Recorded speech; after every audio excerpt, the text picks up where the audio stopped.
You know, I shared with you a life turning point in my life in 2010, where God was calling me back to a love life with Him and to centering my life in a relationship of intimacy with the Almighty, which would then become a wellspring out of which both my life, my personal life, and my ministry would flow. And He spoke that to a type A personality megachurch pastor who in some ways was the poster boy of the church growth movement. And if I had to do all over again, I would not pastor a church of the size I pastored. I would have planted more churches a lot earlier because there's something about a church that gets that big and that busy that it takes over and it has its own agenda. And it's a very difficult thing. In fact, after coming back, this has nothing to do with what I'm going to talk about here, but after coming back from that experience with God on the mountain in Colorado, we shifted our focus for 2 years. We had one goal, and as a church. And I'd love to tell you the story of how it became the goal, but it was another divine encounter. But our goal became, we're going to learn how to slow down and enjoy God's beautiful, life-giving presence. And that became our goal for 2 years. And the elders, the leadership team went through a journey, learning how to Sabbath, which was, here are the leaders of the church, and honestly, I think every one of them would say, we didn't have a real Sabbath, ever.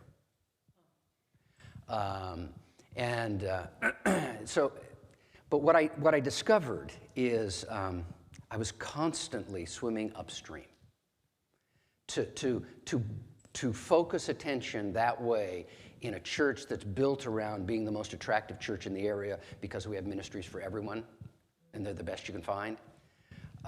There's this tension that is hard to break. But that's for another time.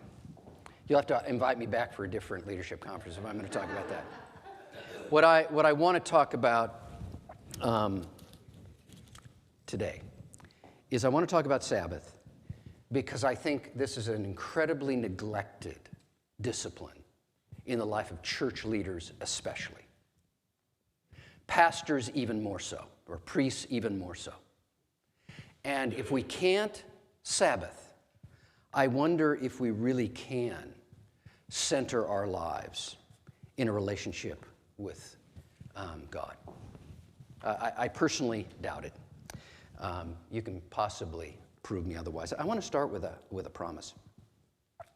I know it's an Old Testament promise.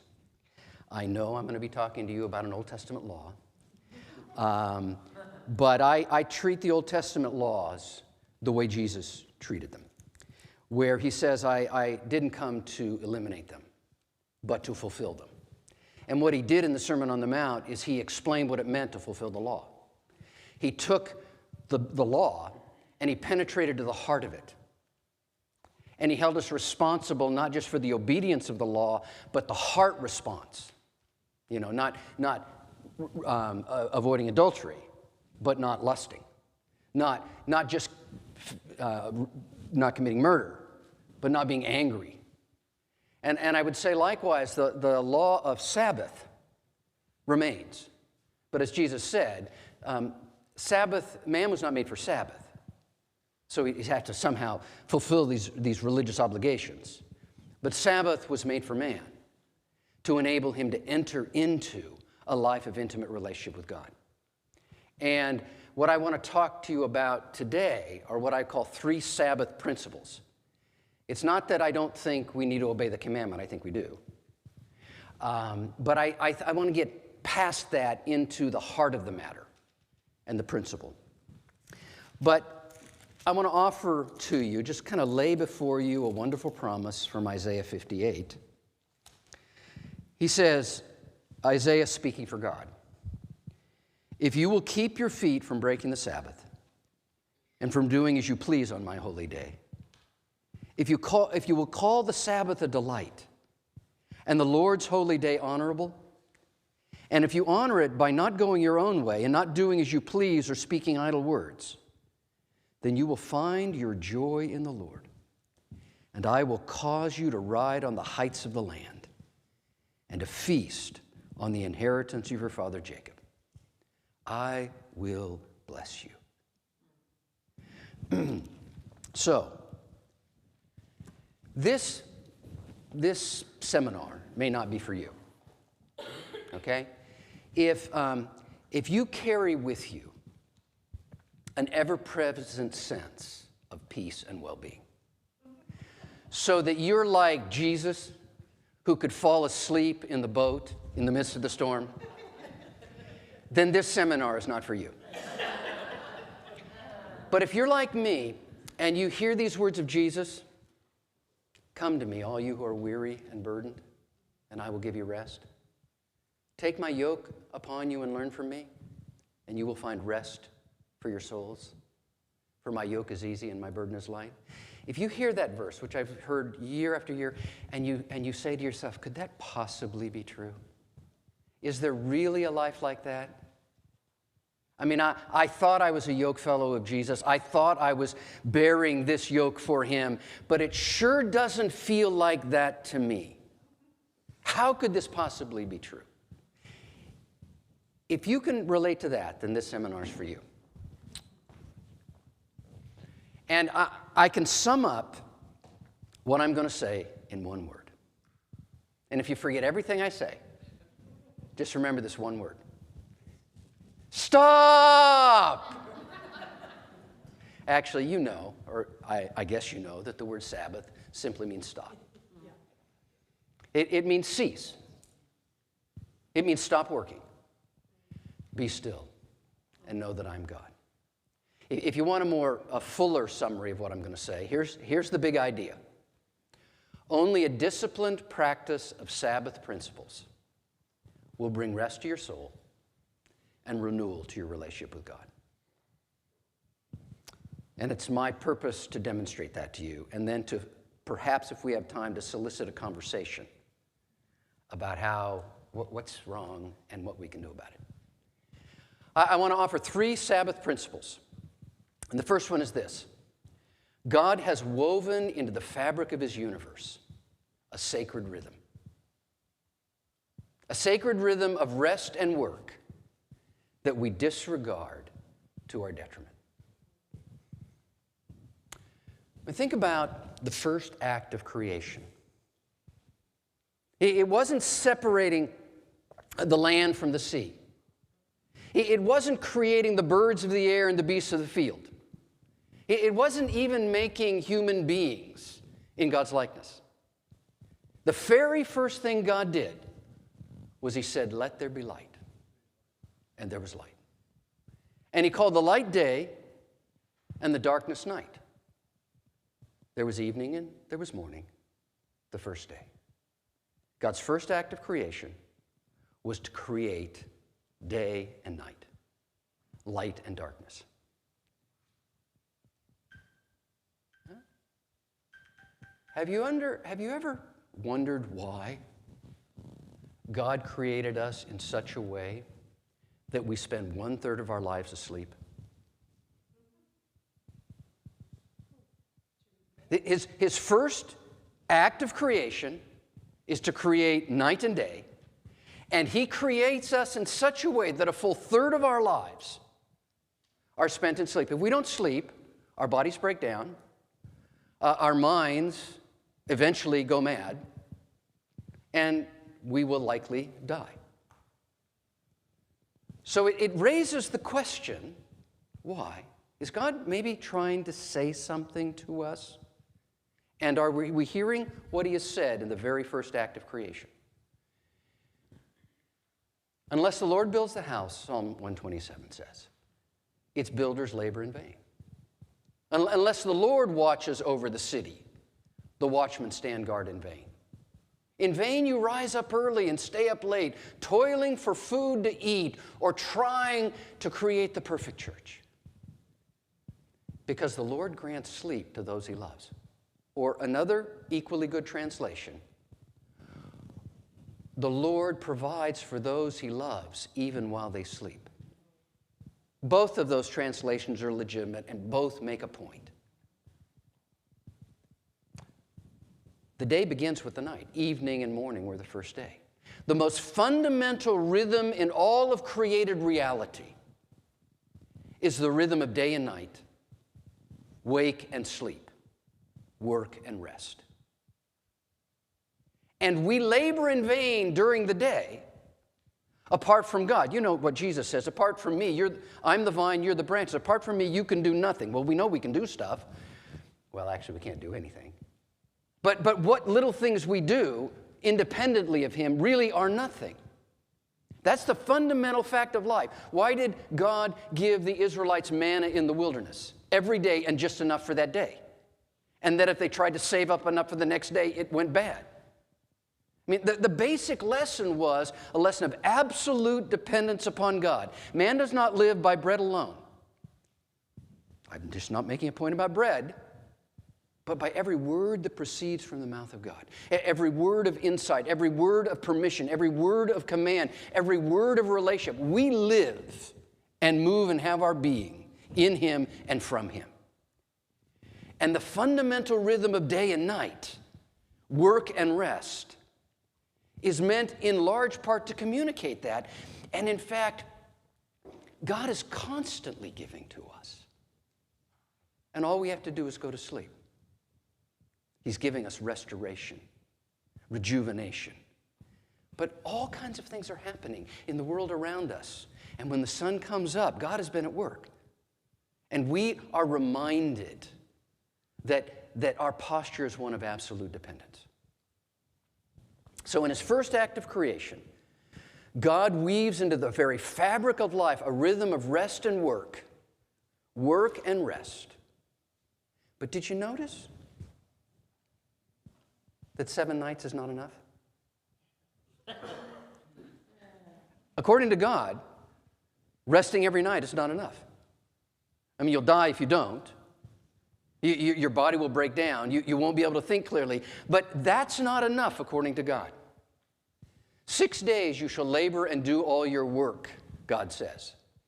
But the 7th day is a Sabbath to the Lord your God. On it you shall not do any work, neither you, nor your son or daughter, nor your servant, nor your animals, nor the foreigner within your gates. You see, I think God realized that if left to ourselves, we'd live our lives like that.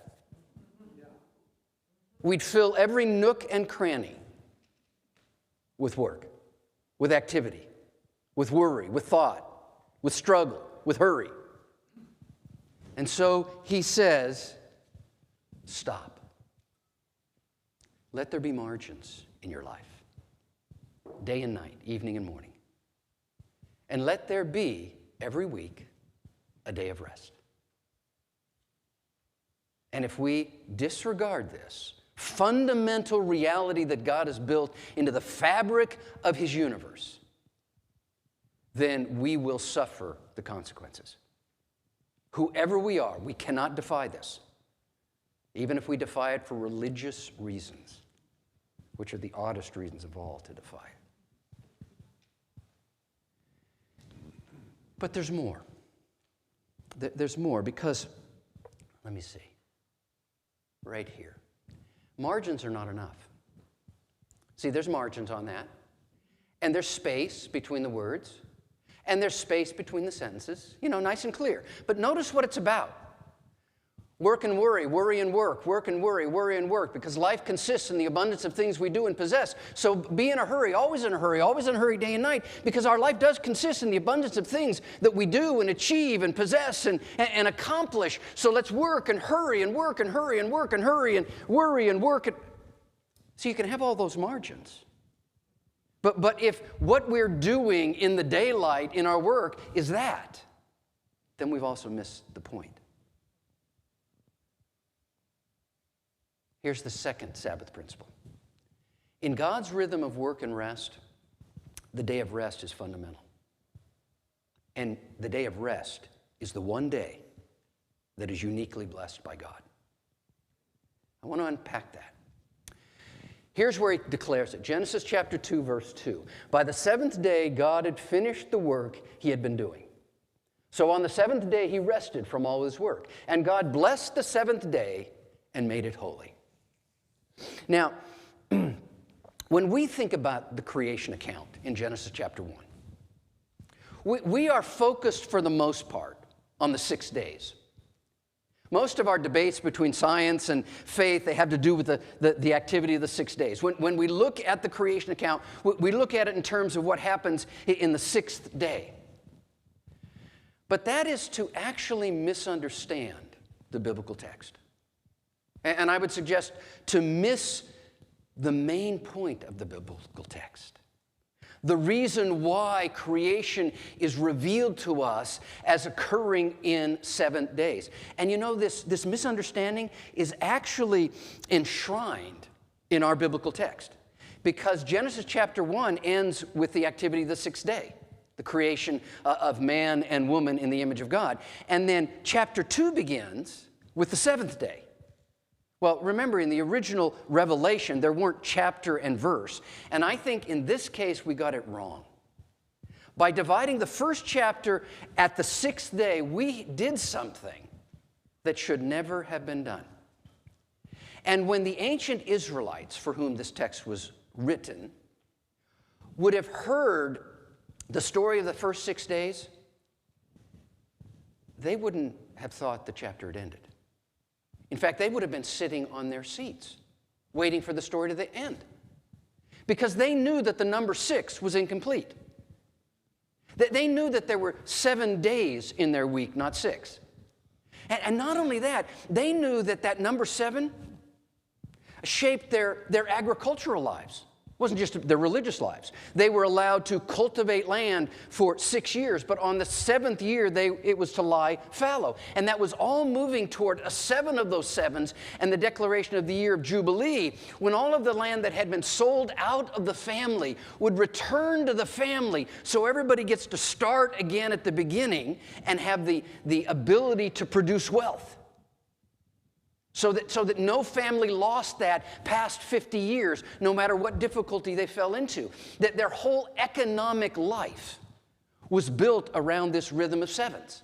Their every week was built around it. So when they were hearing the story of creation told, and they got to the 6th day, they wouldn't have thought the story was over. They would have been waiting for, okay, what's the climax? What's the conclusion? And then because of that, when they heard what was said in Genesis 2:2, which should have been Genesis chapter 1, the end, they would have noticed a word. The word is holy. God blessed the 7th day and made it holy. Now, if you look at Genesis 1, after every day, God says, it is good. It is good. It is good. And then he gets to the end and it is very good. But this day is the only one he says is holy. And holy suggests this one is high and lifted up. It is above all of the rest of the days. And holy also means set apart to God.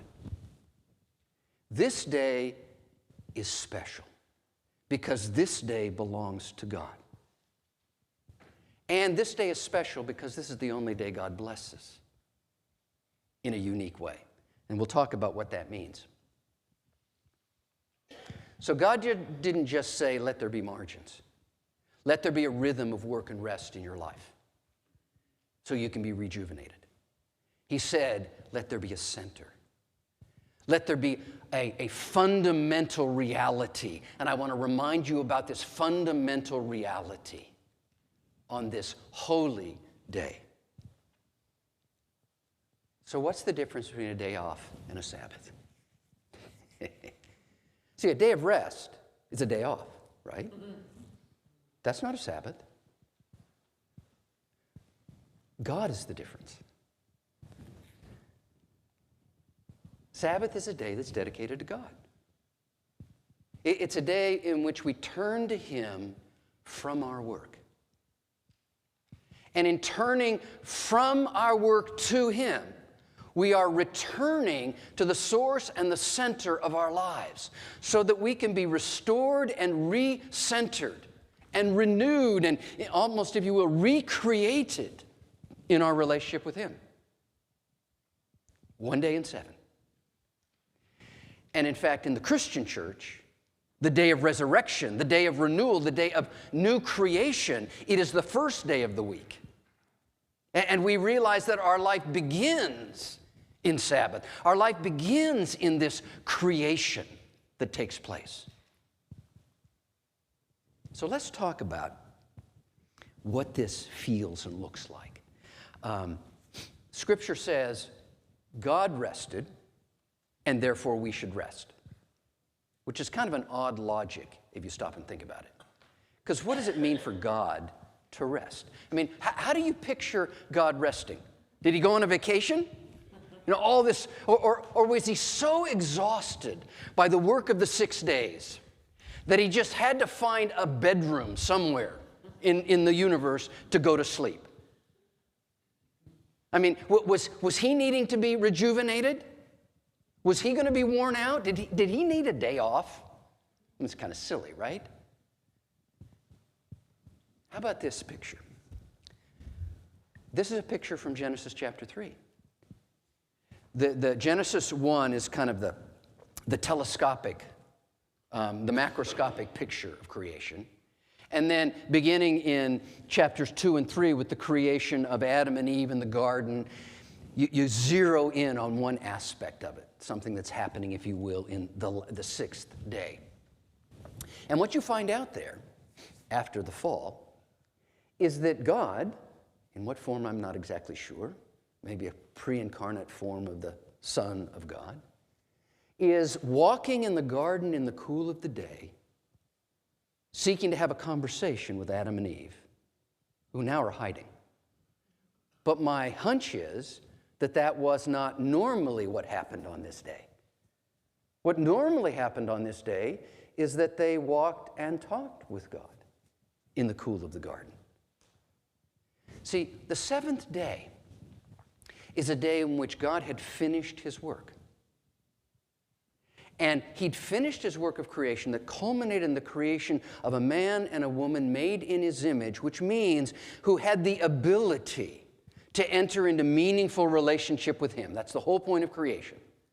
To create some creature that in some ways was able to enter into this meaningful relationship. So much so that God Himself could take the form, become a man in the person of His Son. So is that your picture of what happened on the day of rest? It's all about God turning from His work to the creature He had made. And He creates this space in time in which He turns to us in a unique way. And we are invited to turn to Him, turn from all that we're doing as His vice agents, ruling over the earth and working hard and glorifying Him and doing all that He has to do. We turn from all that and we turn to Him for the sole purpose of enjoying Him, of communing with Him, of learning from Him, of sharing with Him, of walking with Him even if we didn't have anything to say. Is that what Sabbath's like? Psalm 23, we all know that.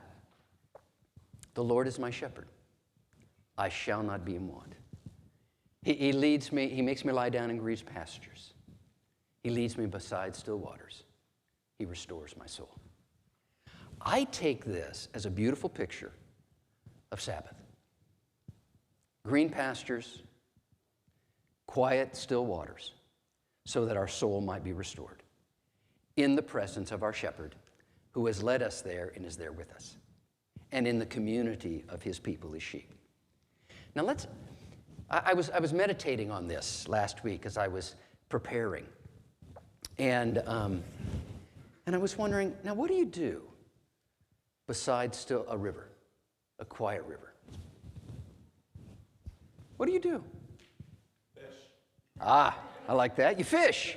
You play. You play. What else? Silent. Pardon? We're silent. You're quiet. There is something about the movement of a river that invites you to quiet. It also, and this is still waters, and maybe contemplation. You know, there's a river in creation, in the Garden of Eden. There's a river at the end of Revelation. It's the same river coming out of the city of God. There's a river that runs through Revelation, if you will. And on either side of the river are the trees of life that have put their roots down deep in the soil of God's life and are bearing fruit. So this is a picture of God, the fountain of life, Psalm 36. It's a picture of deep calling to deep. And when you're at a river, either watching it or maybe you're in it, there's just this almost eternal sense of where it comes from and where it's going. And you have almost a godlike perspective where you can stand outside and watch where it comes from and where it's going. And life is the river of life that comes from God and goes back to God, and we get to play in it. We play by the river, we drink from the river, we fish in the river, we are with our family in the river. I mean, all the things that Sabbath, I talked about it being a snow day with God, but I think walking in the garden, I think communing by the river, these are images that God has given to us to paint a picture of what Sabbath could be. Here's another thing. All the holy days were Sabbaths, and all the holy days were feasts. You brought your sacrifice. At the center of your worship what was the offering of your animal for the sin of your souls. It was this graphic and rather gross reality that reminded you that sin leads to death. But God will give you life and wants to enter into a relationship with you if you pass through the altar into the very presence of God. So he's painting a picture, and they're living this experience. But they were to take the meat from the animal, and they were to take the grain that they were offering, and they were to have a party. They were to invite their friends. The whole family was there. The servants were there. They were to feast and celebrate, kind of like Thanksgiving and Christmas and Easter combined. Their holy days were centered on a table and a meal. And isn't it interesting that our worship is centered at a table, a meal, which we kind of have made ceremonial, but in its original form, it was much more relational. It was much more like a meal. It was a love feast. It was like Easter or Thanksgiving or Christmas. Because worship has something to do with relationship and communion around the table. And isn't that in some ways when we think of our sweetest memories of relationship? So many of them are at the table. That's not an accident. Sabbath is centered at the table. It's centered in a feast. The family's together. The extended family is together. Are you getting these pictures? Snow day with God, a walk in the garden in the cool of the day, sitting by this still water in the midst of this beautiful creation, having a feast with your family. These are the images of Sabbath. No wonder if we would observe the Sabbath, Isaiah could say, you'll be filled with the joy of the Lord. You'll climb to the heights of life. So, here's the other thing. God the Father blessed the Sabbath day when he declared it holy. Now, if you look in Genesis, God blesses other things. He blesses the animal life, and when he blesses the animal life, he says, be fruitful and multiply. He blesses Adam and Eve, and he says, be fruitful and multiply. And then he blesses this day. Well, I think the implication is God empowers this day with some ability to bear fruit in our lives, to make our lives fruitful. And I think in particular, to bear the fruit of the Spirit. Faith, joy. Faith, hope, love, joy, patience, kindness, gentleness, self-control. The whole point of this day, in doing these things, is to center our life in God, if you will, to dwell in Christ by the power of the Spirit in the company of God's people, so that what we talk about can become a reality in our experience. That's the theory. So, before I share Sabbath principle number 2 or 3. Let's talk. What keeps us from having this kind of Sabbath? Let's start there. What keeps Sabbath from being what I'm talking about here, or what Scripture talks about here? Life. What you mean? Yeah. Just the busyness of life, the pressures of life, all the commitments that I've got. Okay. And you mean by that what? That these commitments are. Okay. So that, if we strip away why we're so busy, why we've made all these commitments, you're suggesting that maybe it has something to do with we're looking to get our life from those things. We're looking to those things to make our lives full and meaningful and rich. And they never can, of course. And instead of, and by the way, most of those things are good. Most of those, work is good. Work is a creation of God. And so all of our activity during the 6 days and our command to kind of image God by ruling over and caring for the world in which we live, the activities of our lives are ordained by God. But the key to Sabbath is that we put God at the center, and all those things are an expression of our life with God. That we go into the world with God, for God, to those things. But they're never allowed to become like God for us. They're never allowed to try to meet the needs, the fundamental needs of our lives. But what happens in the world is that the center of what we do and what we're about is all the things we do during the week. And then at church, we give ourselves more things to do. We're trying to succeed as churches. And succeed means we're trying to grow as churches. We're trying to make an impact as churches. We're on a mission, which, by the way, is also true. But without a center, something's wrong.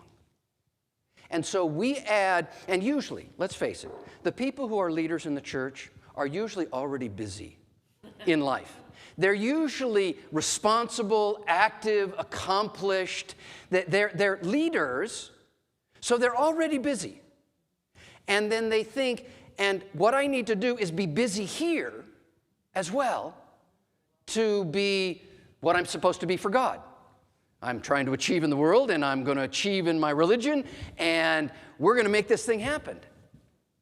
But see, there's something off there, isn't it? There's something we've missed about the fundamental rhythm of life. And there's something we've missed about the message of Sabbath. The main message of Sabbath is your life does not consist in the abundance of things you do. You can't work yourself into meaningfulness. Your life consists, my life consists, essentially in my relationship with the living God. And His grace toward me, which I don't earn. His love toward me, which I can never repay. And out of this center, I then go out and love and do good in His name. But without the center, I'm just worn out. I'm just worn out. And then I'm worn out at church. And in fact, after a while, I just give up at church. So I'm not going to live this life. This is crazy. I mean, the pastor, he gets paid for that. I don't get paid for this. You know, I'm right? It is like this, isn't it? So what can we do?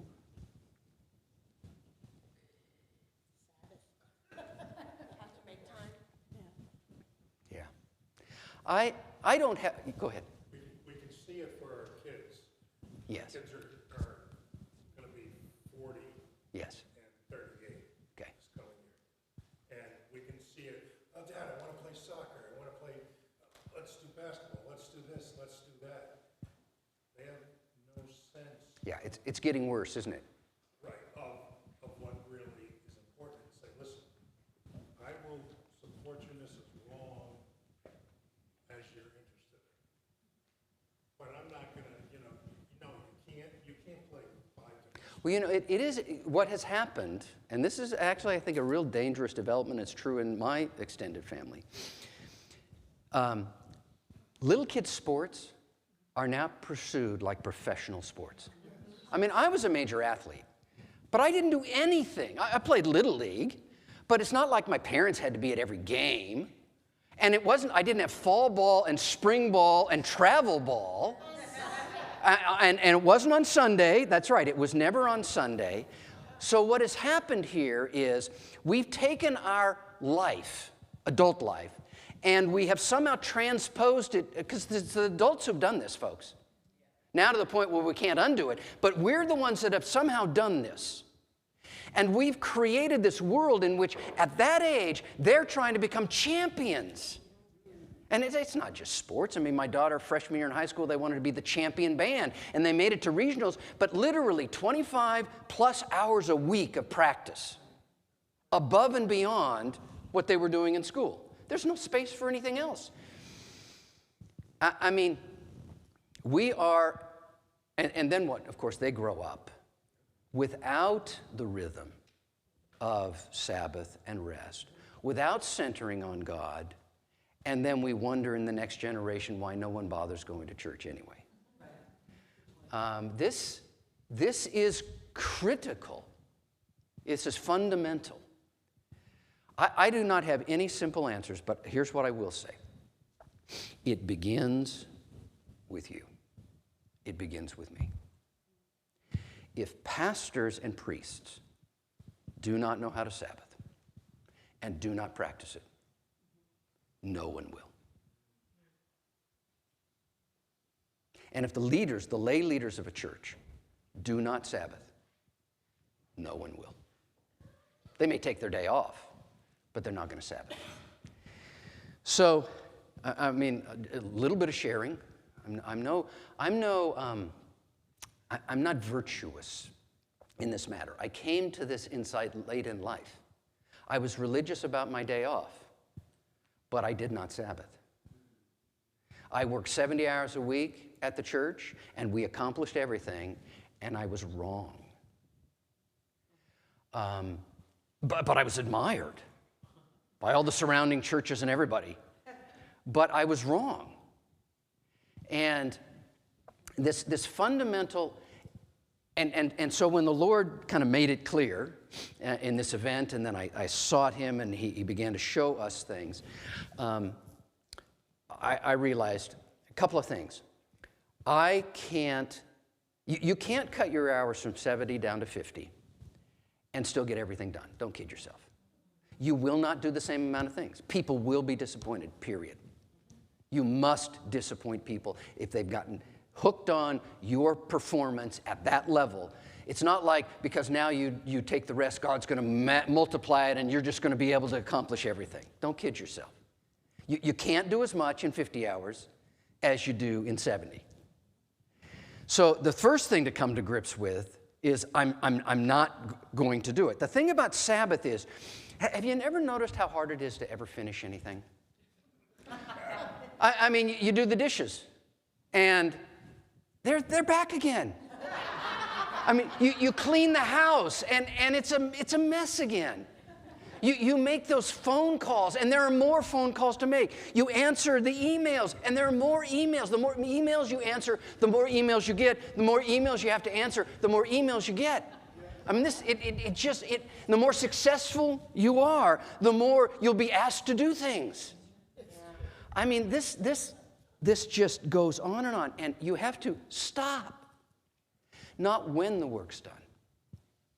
The point of stopping is that you are trusting God even though you can't get everything done. Even though you can't accomplish everything. Especially because you can't accomplish everything. I'm going to stop. I'm going to stop every night. I'm going to stop at the end of the day even though my list isn't done. I'm not going to allow the work to sneak into Sunday or whatever your day off is. Because my life doesn't consist in the abundance of things I accomplish. I have a center to my life, and it's not my work. It's my God, and it's the people I love. in God. And that's a decision you have to make. A discipline you have to learn and you have to stick by. And people will not like it, especially if you're a priest. People will not like it. It's kind of like this. Well, yeah, you can cut hours here and here and here, but not here. Not the thing I want you to do. And if you can't disappoint people, you're set up in the ministry. You're in trouble. You're really in trouble. Not because you want to disappoint people, but because you want to do what's right and good. And you want to model a kind of life that they can live sanely. So that you're not a hypocrite. You can actually urge someone else to live a life that you're living. Not serving to the point of collapse. So what Cindy and I decided to do, fortunately I didn't have an evening service. I'm not sure what I would have done, because Sunday morning doesn't count. It's good for worship. I think we can worship with our people and experience meaningful worship. But what we did is we declared Sabbath Sunday after church till Monday midday. And then the second half of Monday was chores. And I had to create another time of chores. I could not do my chores on my Sabbath because that isn't the point. And so we'd start by going to sleep. We'd take an afternoon nap. And then we'd get up in the evening Sunday and we'd invite some friends or family over and we'd play cards. And have, junk food that wasn't good for us, but it was fun. And then we'd get up in the morning, and we'd have the morning to pray, to commune, to sit in the hot tub, to go take a walk. It was just all about enjoying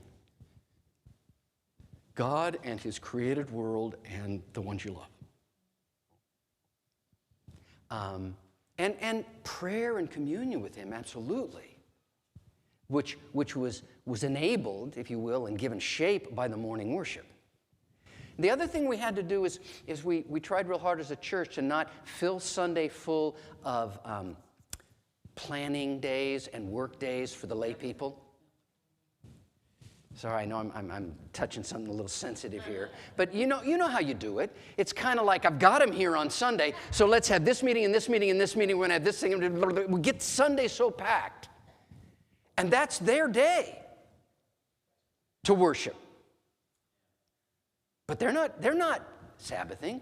They're working. They're so glad Sunday's over, and they hope it doesn't come in 7 days. Now, I do not have simple answers for this because we're in a culture that drives us in certain directions. And we don't simply make individual decisions. This is not, I'm going to fix this. I mean, this is difficult. We had to really spend a lot of time with the elders of our church being honest with each other about what we wanted and what we had and what we could do about it. And sometimes settling for what we could. Okay, I can get a half day of real meaningful Sabbath, and we'll go from there. But you got to do it. You got to do it. It starts with you and me. I'll end quickly. See, what have I got? I'm over, aren't I? The next one's at 3. Oh, okay, so I got a few more minutes. Just to review. Sabbath principle 1, God has woven in the very fabric of our universe a sacred rhythm of rest and work. For our benefit. Sabbath was made for man. God has created the Sabbath day for relationship with Him and His people. And He's uniquely blessed it with the power to bear the fruit of the Spirit in our lives. Last principle. The Sabbath day is designed by God to set a pattern for all of our life, for the rest of life. What do I mean by this? Here's the essence of Sabbath. Turning from our work to God so that we can return to our work with God and for God. So that in fact, it's not work that rules and dominates and determines our life and our identity, but it is our relationship with God which gives shape to our work and defines its meaning and purpose. and gives it real value. It is recentering our lives in the source of all goodness, beauty, and truth. That's why it's so good to take a walk on Sabbath. It's focusing on that which is good and beautiful and true, so that our life is lived out of that center. It's enjoying God's beautiful, life-giving presence with others. And of course, worship is central to that. We have the calling of helping other people experience Sabbath. Our people are called to experience Sabbath under our leadership. And you and I have to ask ourselves the question, are they experiencing the biblical Sabbath under our leadership? A way of life. What I have in mind is David. One thing I have desired, this is what I seek after. To dwell in the house of the Lord all the days of my life. To gaze upon the beauty of the Lord and to seek Him in His temple. That sums up the passion of David's life from the moment he got up to the time he went to bed. Now, that doesn't mean he was always successful. We know his story. But we know that that's what life was about. So Sabbath wasn't the only time that he was turning from his work to God and back to his work with God. But the point is that Sabbath is the weekly rhythm that enables us, teaches us that this is the rhythm of all of life. Every day when I get up, I begin my day with God. Every day when I stop at noon, I recenter myself in God. Every night when I go to bed, I examine the life I lived in the presence of God. Are you hearing the Book of Common Prayer and the hours in this? I mean, that's the whole point of the Benedictine spirituality of work and prayer, prayer and work, is that those are the two realities of life, prayer and work. The question is, which is in charge? Do we squeeze our prayer in between our work schedule, because that's the meaning of our lives, or do we work around our prayer schedule, because that's the meaning of our lives? That's why Benedict had us doing this, why we have the Book of Common Prayer. The point is, we learned it from David, we learned it from Daniel. Nobody was busier than Daniel. He was like the prime minister of Babylon, except that he was Jewish and therefore prejudiced against, and so he had that role, if you will, in a racist environment. Imagine the pressure of being Daniel. And they knew the only way they're going to trick him and get him thrown in the lion's den is to catch him praying when he's not supposed to pray. But you could set your clock by Daniel's prayer life. Every morning, every noon, every night, whatever he was doing, he would climb the tower to the window that was open toward Jerusalem, the house of God, and he would cry out to God. That is Sabbath becoming the rhythm of his life. And you can rest assured he also worshiped on Sabbath. Or think of Luke chapter 5:16. Jesus often withdrew to a solitary place to pray. Jesus once said, I only do what I see the Father doing. There's nothing I do, there's nothing I say, there's no miracle I perform that isn't done in communion with the Father. And I would suggest to you that that's Jesus the man speaking. I mean, that's always been true of the second person of the triune God. But Jesus, he relinquished, if you will, full control of his deity, and he lived as a man. And so as a man, he was in constant communion with his Father in heaven. He was withdrawing into a solitary place continually to recenter his life, to hear from God, so that the entirety of life could be in communion with him. And you can rest assured that he also celebrated Sabbath. So I'm not saying we only turn to God one day in 7. Just like a pastor or priest doesn't just work one day in 7, even though the congregation may think that's true. But the rhythm of one day in 7 is minimal, and it's formational. And when the whole people do it, then you get in the rhythm, and children are brought up in this rhythm. Just like learning to have your devotions in the morning at vigils, and praying at your mealtime, and having a prayer at meal, or saying compline in the evening. As you do those things, your life is being shaped. And so the goal here is that you would pray without ceasing. I mean, Paul's goal is that your life, my life, would be constant conversational communion with God through the Spirit. But the only way that becomes more and more reality is through these disciplined rhythms. It doesn't just happen.